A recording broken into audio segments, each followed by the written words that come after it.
प्यारे साथियों, आप सभी का हमारे चैनल पे बहुत बहुत स्वागत है। दोस्तों, इस वीडियो के माध्यम से क्लास 10th मैथमेटिक्स एनसीईआरटी का 9वां चैप्टर हाइट एंड डिस्टेंस से कुछ यहाँ पे मोस्ट इंपोर्टेंट सेलेक्टेड क्वेश्चन लिए हैं जो कि बोर्ड के पेपर में कई बार पूछे जा चुके हैं। तो बच्चों, आज की इस वीडियो के माध्यम से हम सभी इन तमाम सारे क्वेश्चन को हल करेंगे जो कि बोर्ड परीक्षा 2023 में पूछे जा सकते हैं। तो आप सभी से हम्बल रिक्वेस्ट है, वीडियो को ध्यान से देखना, अंत तक जरूर देखना, वीडियो को लाइक कर देना, शेयर कर देना, अगर चैनल पर नए हो तो चैनल को सब्सक्राइब भी कर देना। आइए, हमारा सबसे पहला क्वेश्चन यहाँ पे दिया गया है कि धरती पर एक मीनार ऊर्ध्वाधर खड़ी है। धरती के एक बिंदु से जो मीनार के पाद बिंदु से 15 मीटर दूर है। मीनार के शिखर का उन्नयन कोण 60 डिग्री दिया गया है, तो मीनार की ऊंचाई ज्ञात करिए। प्यारे साथियों, सबसे पहले हमें इस क्वेश्चन को करने के लिए हम यहाँ पे ग्राफ खींचेंगे, इसका जो डायग्राम होगा वो बनाएंगे ताकि हमारे जो क्वेश्चन का समझने का जो लेवल होगा वो इजी हो जाएगा, आप आसानी से समझ सकते हैं। तो हमारा क्वेश्चन यहाँ पे दिया गया है कि धरती पर एक मीनार दिया गया है और ये जो मीनार है ऊर्ध्वाधर मतलब कि वर्टिकली खड़ी है। अगर हम मानेंगे कि अगर ये इसको हम अगर धरती मान रहे हैं तो ये हमारा मीनार है, ठीक है, ये हमारी क्या है, एक मीनार है, ठीक। और ये जो हमारा ये जो मीनार का जो ऊंचा जो सिरा है, शीर्ष है, ये किसी ना किसी बिंदु से, जमीन के बिंदु से माने टच है, ये है, ठीक। और इसी का जो टचिंग पॉइंट है इसी को हम बोलते हैं उन्नयन कोण, ठीक है। उन्नयन कोण वो होता है जो हम धरती से या नीचे से किसी भी वस्तु को हम ऊपर देखते हैं, उस वस्तु को और हमारी जो धरती है इस दोनों के बीच में जो भी हमारा एंगल बनता है उसी को हम उन्नयन कोण बोलते हैं। और इसी का हमारा एंगल दिया गया है 60 डिग्री। कितना दिया गया है? तो ये वाला एंगल हमें 60 डिग्री दिया गया है। इसको हम पॉइंट मान सकते हैं, ए मान सकते हैं, इसको हम बी मान सकते हैं और इसको हम सी मान सकते हैं। हमारे क्वेश्चन में एक और बात दिया गया है कि पाद बिंदु से 15 मीटर दूर है। कौन? ये मीनार है। ये जो हमारा मीनार है यही हमारा दूर है। तो ए और बी के बीच का जो डिस्टेंस दिया गया है वो दिया गया है 15 मीटर, ठीक।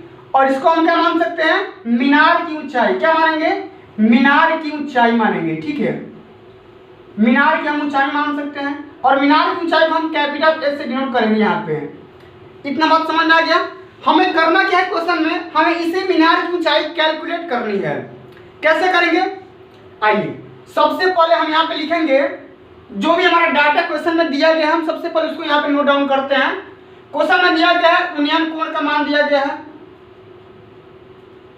उन्नयन कोण हमारा दिया गया है, ठीक, यानी एंगल हमारा दिया गया है थीटा का मान 60 डिग्री, ठीक है।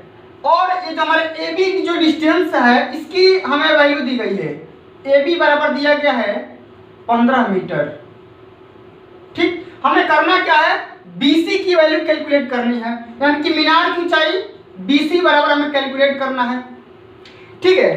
तो जब आप त्रिकोणमिति पढ़े होंगे तो आपको ये पता होगा कि हम ये जो एंगल लेते हैं इस एंगल के सामने का जो भुजा होती है हमें उसे लंब मानते हैं, परपेंडिकुलर होता है। ये हमारा आधार होता है यानी कि बेस होता है, ये हाइपोटेनस यानी कि कर्ण होता है, ठीक है। तो हम यहाँ पे इस एंगल के हिसाब से हम त्रिकोणमितीय अनुपात का अनुप्रयोग करेंगे। हम यहाँ पे लगाएंगे tan थीटा। tan थीटा हम यहाँ पे क्यों लगा रहे हैं? क्योंकि हमारे पास दो चीज की वैल्यू हमें पता है। हाइपोटेनस का हमें पता नहीं है तो इससे हमें मतलब नहीं रहेगा। ये हमारा जो हाइट है यानी कि जो हमारा लंब है और जो हमारा आधार है, इस दोनों के बीच में अनुपात क्या होता है? वो होता है tan थीटा। क्या होता है? tan theta. हम यहाँ पे लिखेंगे आराम से tan थीटा। थीटा की वैल्यू यहाँ पे दिया गया 60 डिग्री। तो हम सबसे पहले tan थीटा का फॉर्मूला लिखते हैं। tan थीटा बराबर होता है लंब। क्या होता है? लंब बटा आधार। क्या होता है? लंब बटा आधार, ठीक। अब यहाँ पे देखो लंब की जो वैल्यू है हम यहाँ पे मान चुके हैं, यही हमारे मीनार की ऊंचाई है, कैपिटल H मान चुके हैं। क्या मान चुके हैं? Capital H। और जो हमारा आधार है, बेस है, वो हमारा 15 दिया गया है, 15 मीटर, ठीक है। इतना हो गया। अब हम क्या करेंगे? यहाँ पे थीटा की वैल्यू पुट कर देंगे, ठीक है। थीटा की वैल्यू क्या हो जाएगी? tan 60 अंश। क्या रखेंगे? tan 60 अंश बराबर हो जाएगा h/15। अब tan 60 की वैल्यू क्या होती है? ये होती है रूट में 3। क्या होती है? √3 होती है, h/15 हो जाएगा। तो हम यहाँ से h की वैल्यू कैलकुलेट कर सकते हैं 3 गुणा करके। h बराबर क्या हो सकता है? 15√3 हो सकता है, ये आएगा मीटर में आएगा। क्यों? क्योंकि जो हमारी ऊंचाई होती है, हाइट होती है, उसकी यूनिट मीटर होती है या सेंटीमीटर होती है। तो हम यहाँ मीटर इसलिए लेंगे कि सारी जो हमारी यूनिट यहाँ पे दिया गया है मीटर ही दिया गया है। समझ में आ गया? हमें कुछ करना नहीं था, हमें थीटा की वैल्यू पता था, ए बी की वैल्यू पता था, हम यहाँ पे tan थीटा लगा दिए, एच अपान यहाँ पे लंब बटा में आधार आ गया। यहाँ से हम क्या कर सकते हैं, ऊंचाई की वैल्यू कैलकुलेट कर सकते हैं। तो चलिए अब हम आगे अगले क्वेश्चन की तरफ बढ़ते हैं। अगला हमारा क्वेश्चन आप सभी के सामने दिया गया है। क्वेश्चन हमारा ये है कि 1.5 मीटर लंबा एक प्रेक्षक एक चिमनी से 28.5 मीटर की दूरी पर है। उसकी आंखों से चिमनी के शिखर का उन्नयन कोण 45 अंश है, तो चिमनी की ऊंचाई ज्ञात करिए। अब हम इस क्वेश्चन को कैसे करेंगे? तो सबसे पहले हम यहाँ पे इसका डायग्राम बनाएंगे।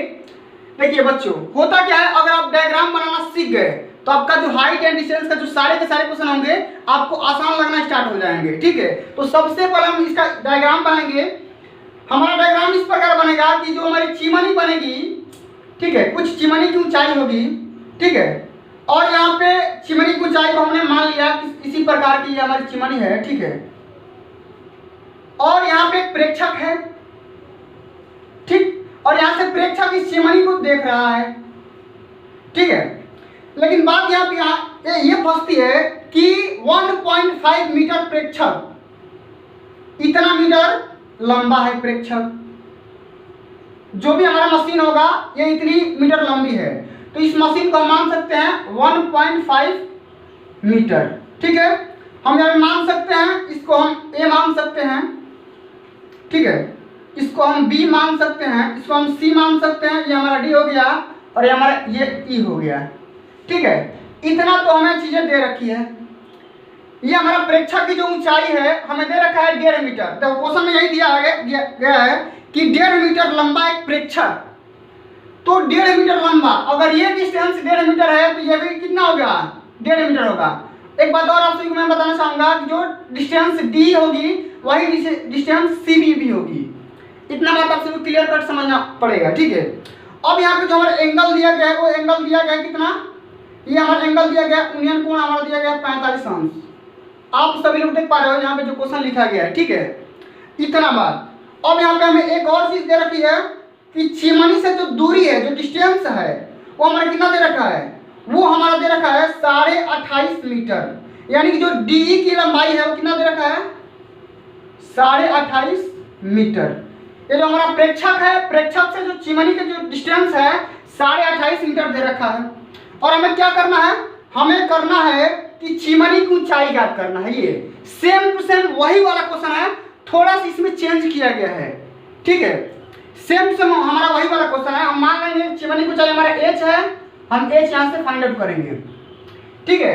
हमारे क्वेश्चन में क्या दे रखा है, सबसे पहले उन्नयन कोण का मान दे रखा है, ठीक है, तो लिखेंगे उन्नयन कोण,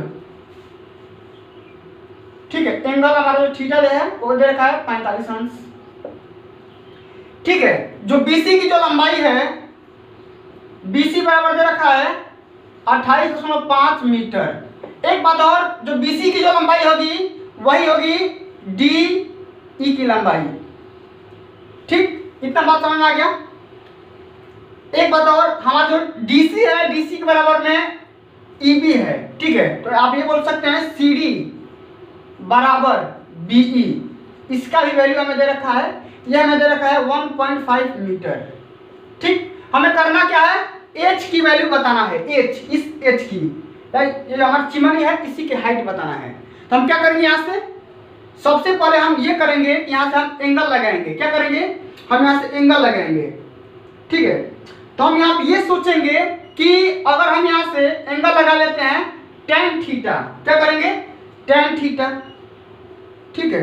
तो tan थीटा बराबर क्या होता है, लंब बटा में आधार, ठीक। तो tan हमारा एंगल का मान कितना देगा है, 45 अंश, ठीक है। तो tan 45 अंश, लंब कितना है, मान लो h, और हमारा आधार कितना है, तो आधार है, अगर ये BC है तो इसके लिए भी समान तो होगा।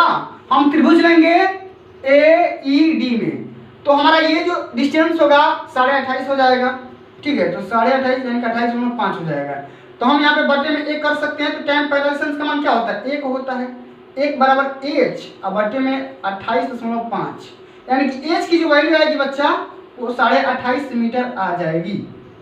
ठीक है, 28.5 आ जाएगी। तो हमें करना ये है कि इसकी ऊंचाई बताना है शुरू से लेकर के अंत तक। क्या करना है? हमें इसकी ऊंचाई बताना है कि हमें चिमनी की ऊंचाई कितनी होगी। तो भैया चिमनी तो यहाँ से है ना, चिमनी कहाँ से है? यहाँ से है। ठीक है, तो इसमें अगर यहाँ से यहाँ तक देखो, यहाँ से यहाँ तक का डिस्टेंस हमने निकाल लिया कितना? 28.5 और हमारा ये डिस्टेंस दे रहा है कितना? 1.5। हम क्या कर सकते हैं? उसमें जोड़ सकते हैं। क्या कर सकते हैं? हम इसमें जोड़ सकते हैं, यानी कि हम लिखेंगे चिमनी की ऊंचाई।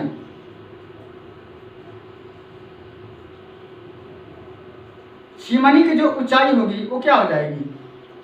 AE और प्लस में EB। ठीक, तो AE का मान हमने निकाल लिया 28.5 और EB का मान हमने पहले से पता था 1.5। इसमें जोड़ दो, क्या आ जाएगा? यानी कि 30 मीटर निकल करके आ जाएगा। ये हमारा क्या हो जाएगा? आंसर हो जाएगा। ठीक है, तो बच्चों हमने बता दिया इस वाले क्वेश्चन को आप किस तरीके से करेंगे। हमारा एंगल दिया गया है, सेम वही वाला क्वेश्चन है, लेकिन थोड़ा सा इसमें अंतर ये दिया गया था कि प्रेक्षक की ऊंचाई दे रखा है। ठीक है, हम क्या करेंगे कि AE की वैल्यू निकाल करके उसमें EB की वैल्यू हमें ऐड कर देंगे, तो हमारा निकल करके आ जाएगा।